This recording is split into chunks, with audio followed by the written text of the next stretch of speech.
Ini kami sedikit membahas tentang politik.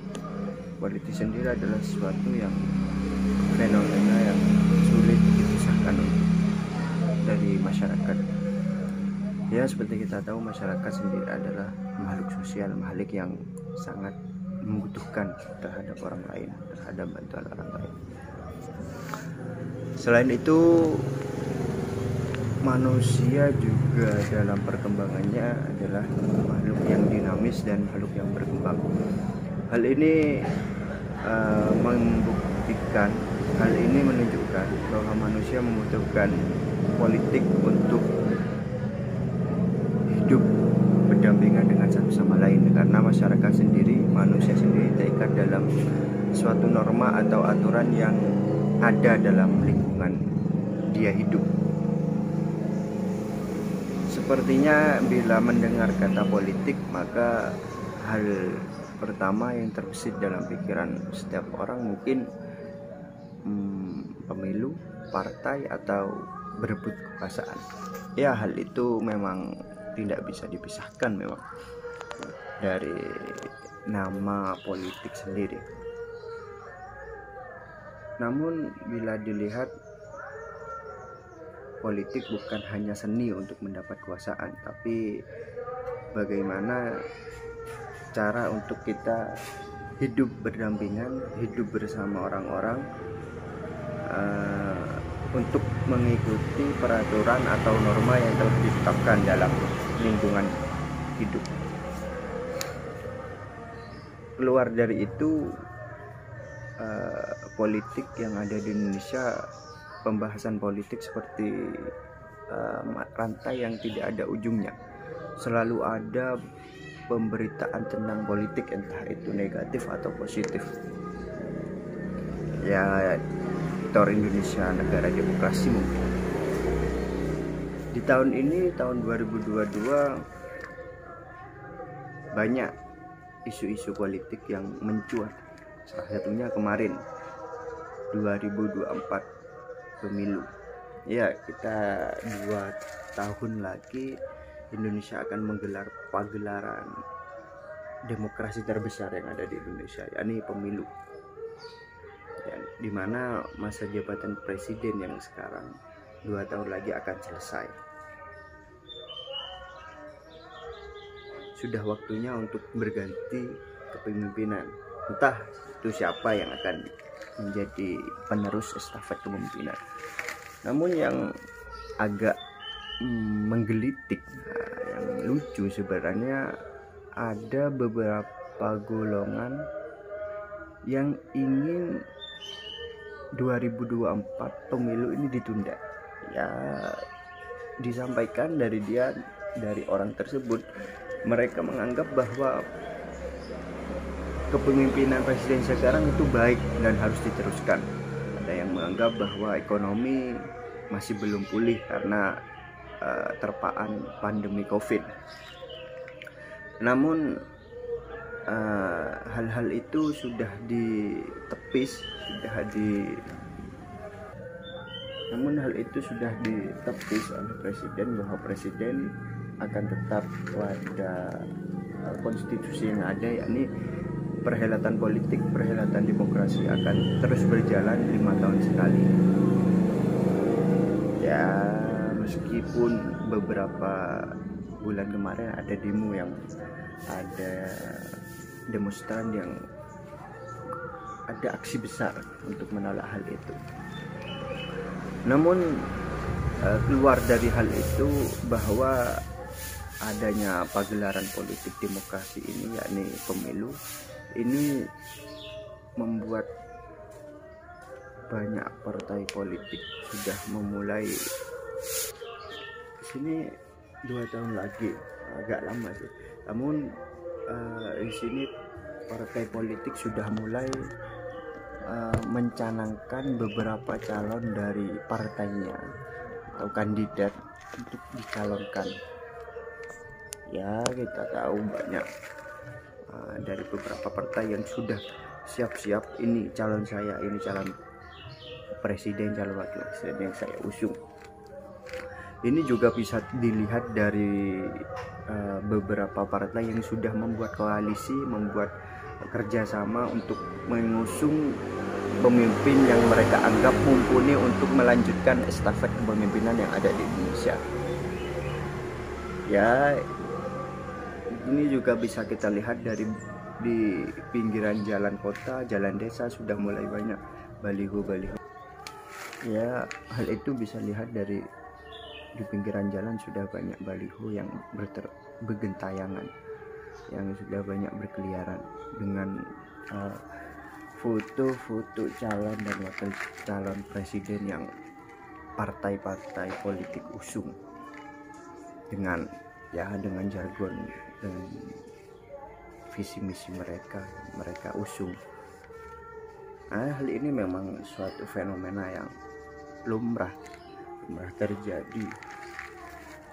Setiap pagelaran demokrasi akan bergulir, maka baliho-baliho akan memenuhi jalan-jalan, memenuhi tempat-tempat musibah atau tempat-tempat yang menurut mereka itu bisa menarik simpati rakyat untuk memilih mereka. Ini adalah bentuk kampanye mereka. Namun ya sulit untuk menanggapi hal ini karena ini seperti menjadi adat, menjadi kebiasaan bagi politikus dari partai, bagi orang-orang yang hendak melaju ke pagelaran politik. Namun yang disayangkan adalah ketika baliho tersebut merusak pemandangan yang ada di jalan atau mengganggu lajur, mengganggu aktivitas dari masyarakat. Hal ini seharusnya dapat dihindari, dapat dicegah. Ya mungkin bila baliho atau pemasangan tidak cocok, pemasangan baliho tersebut dianggap tidak cocok, mungkin ya pindah ke tempat lain agar tidak mengganggu aktivitas atau mengganggu masyarakat yang berada di sekitar.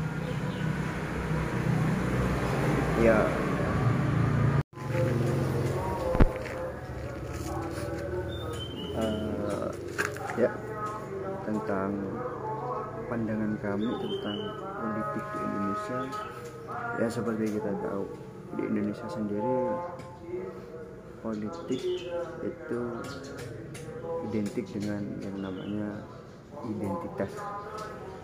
Di Indonesia sendiri politik identitas ini mewakili dari dua ragam, ya, dua golongan, yakni yang agamis dan yang nasionalis. Ya seperti kita tahu Indonesia sendiri sebagai negara Muslim, salah satu negara Muslim terbesar di Indonesia di dunia, hal itu yang juga mempengaruhi faktor adanya dua politik identitas ini, yakni nasionalis dan agamis.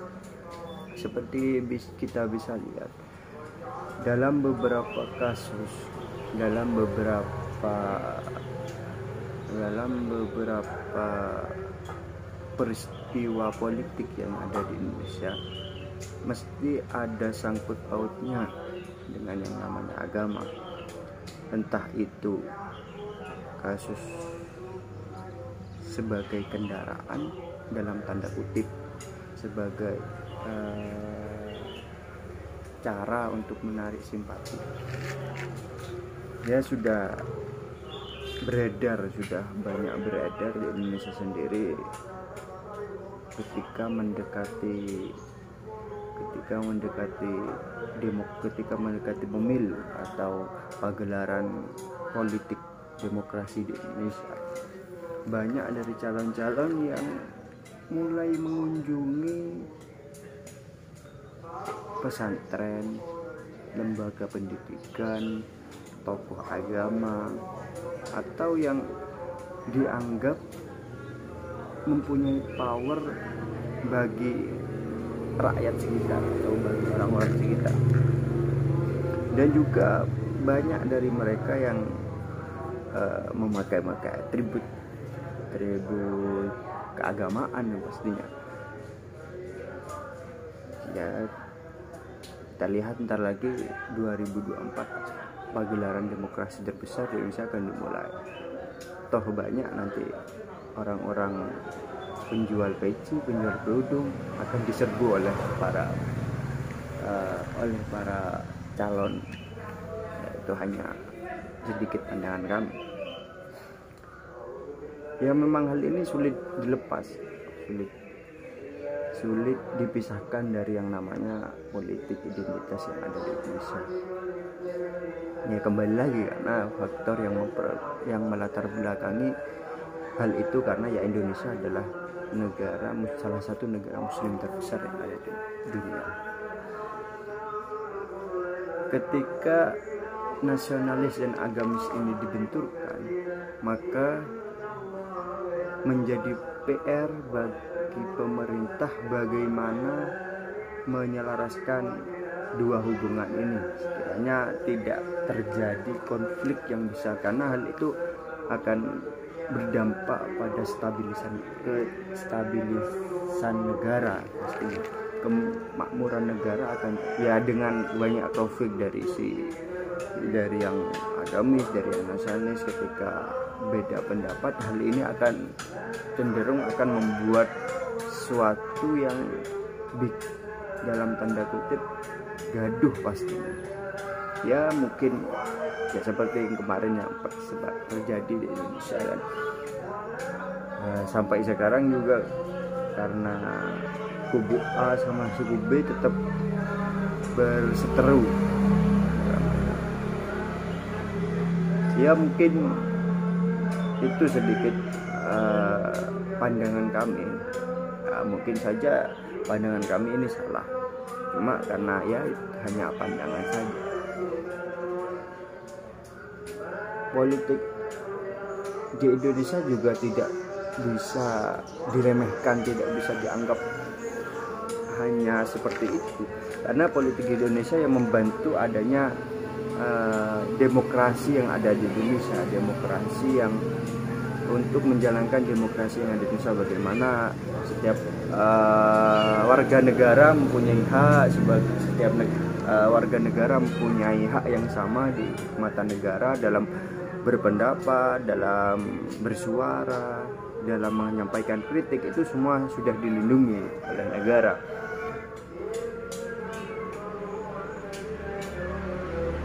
Dan juga adanya politik, ya dalam hal ini partai politik ya juga mempunyai peran yang mempunyai andil penting dalam adanya demokrasi, meskipun ada beberapa yang memang sulit untuk bisa ya mungkin hanya sedikit itu, pasti kekurangan pasti banyak dari kami. Ya mungkin karena ya keterbatasan sumber kami, keterbatasan kemampuan kami dalam mencari sumber, itu salah satu kekurangan kami. Ya yang pastinya partai politik di Indonesia, demokrasi di Indonesia, semua adalah sesuatu yang indah bila dilaksanakan dengan benar, karena politik itu bagus, ilmu politik itu bagus, cuma mungkin caranya sebagian yang salah ya, karena ya dari beberapa kasus yang terjadi, entah itu korupsi, entah itu yang merugikan negara, merugikan rakyat besar, itu dari beberapa banyak pemimpin yang ada di Indonesia, entah itu dari partai politik atau dari ya mungkin itu sedikit dari pandangan kami, sedikit banyak salah kata kami mohon maaf. Sekian, terima kasih.